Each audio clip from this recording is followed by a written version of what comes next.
It was Susan's idea to come to Merida originally. She was here before I was, so. Right. I came in June one year to write an article for International Living, and I really enjoyed it. I really liked Merida, so I brought Dan back, and we came back on vacation, and it ended up that he liked it as much as I did. It's a great place, and oddly enough, it reminds me of my hometown of Omaha, Nebraska. I can't explain it other than to say it's the manageable size. There's one of everything here. It's easy to negotiate, to get around. Really hard to get lost. It's just flat, yeah, like Omaha. It's just a very, very comfortable, well-run, clean town. Right, but other than that, it's nothing like Omaha. Aside from that, no, it's very different. I met Susan and Dan, and they bought some property at the beach, and we looked around at some other things, and then one day they decided, after living in a variety of other countries, that Merida would be a good place for them also. We hooked up with Eric Partney, who happened to be a friend of ours also, and we trust him. We feel very comfortable with him. He showed us a lot of houses. When I was doing research for the article I was writing about real estate, and so we had seen a lot of houses in Merida, but we told Eric what we were looking for, and he helped us find it. We looked at a variety of houses, and then we finally went to the one that I thought they might like, and my hunch was correct. They loved the house. The house was great because it was an extremely large lot, very deep property with a lot of good construction in place. So they decided to buy the house. Then they started working with the attorneys and the architects, and at the end, I think they finally came up with what was a dream home for them. Well, I don't know if we ever dreamed about renovating a ruin, did we? No. But I think what we did want was something that we could do in a style that we had always imagined. Susan was the one with the idea for renovating a place that we could actually call home. We've been traveling around a lot for the 2 years before that, and we just decided that we needed a spot to leave from and come back to, a place that we could actually call home. I met Susan and Dan 4 years ago while I was working at Ernst & Young as a legal manager in charge of the legal area. Dan and Susan were one of my most interesting clients. They represented to me a real challenge because they both already lived in other foreign countries. We found our attorney through our real estate agents, in fact. They recommended Ernesto Arranaga, and he has been a great resource for us. He's taken care of, I think, 3 different sales that we've undertaken in Mexico. So we've had wonderful experience with Ernesto. We trust him. We give him our power of attorney when we're not in the country, so he can go and take care of things for us. And he takes care of much more than just our real estate business too, which is nice to have somebody who's just has all-around chops in the legal arena in Mexico. It really helps out a lot. They already had an expectation about what to see and what to review and wait in this process. So one of the easiest things of making a closing in Mexico is that things happen very easily and very fast.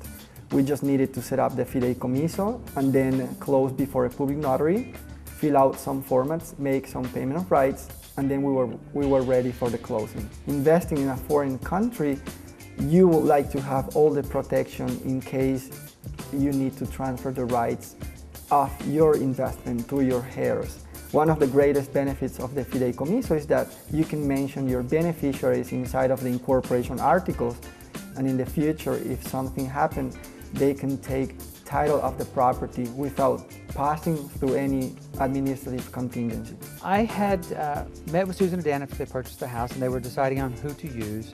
And I advised them, talk to 2 or 3 architects, but definitely include Miguel in your search. And they'd been to my house, and the first house that he did for us, and the second house that he did for us. And I think they like the feel of the homes. They're very organic, they're very livable. Each house is different. And so he interviewed with them, and they clicked, and they went ahead and chose him, and they came up with their own dream. One of the things that we found very helpful was talking to a lot of people and getting a lot of recommendations. Especially in Mexico, reputation means everything. So the more people you talk to and the more names keep coming up for architects, the more you can be sure that you're getting the right guy. And we interviewed several different architects, and we went with the recommendation of our friend Eric, once again, who helped us. He showed us some houses that he had renovated, and we really liked the style of the renovation that we saw. So choosing Miguel Rojano was a perfect decision for us. The house was 3 or 4 different construction types.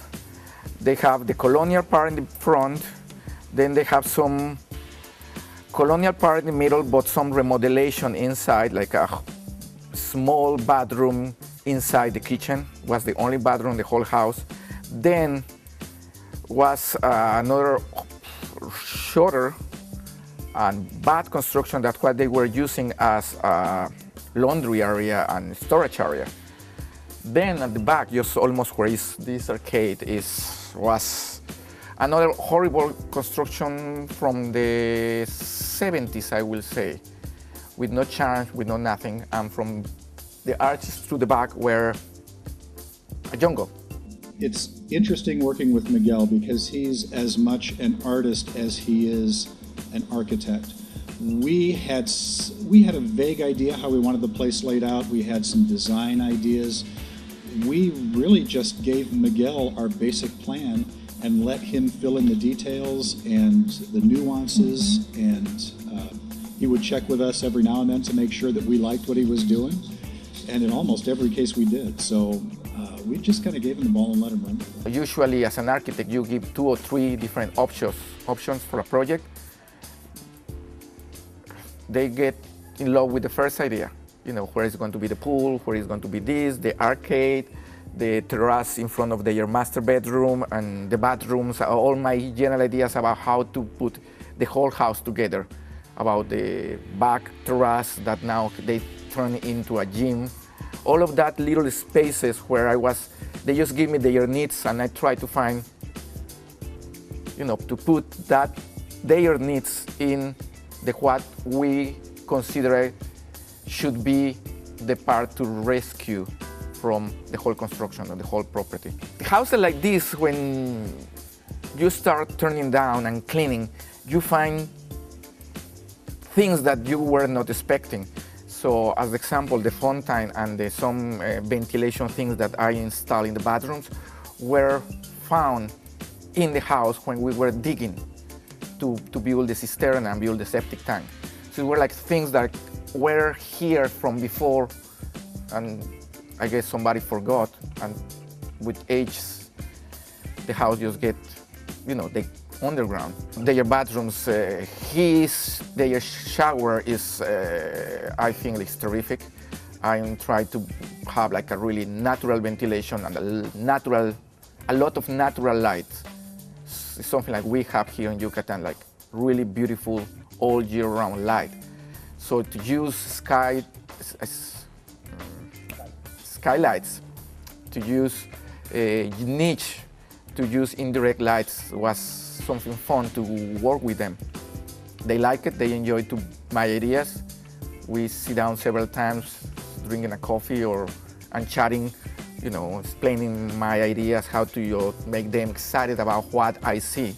And they understand me really well since the beginning. One of the things that Miguel does really well is he recycles things, which we love. Why not reuse things that are and he reuses them in a unique way. And one of the other things he did that I really appreciated is that he saved a lot of the trees that were in our yard. We spend the lion's majority of our time in that beautiful kitchen. I think Miguel does kitchens and bathrooms like nobody else. And for us, and I think for a lot of Americans, those are the 2 most important places in the house.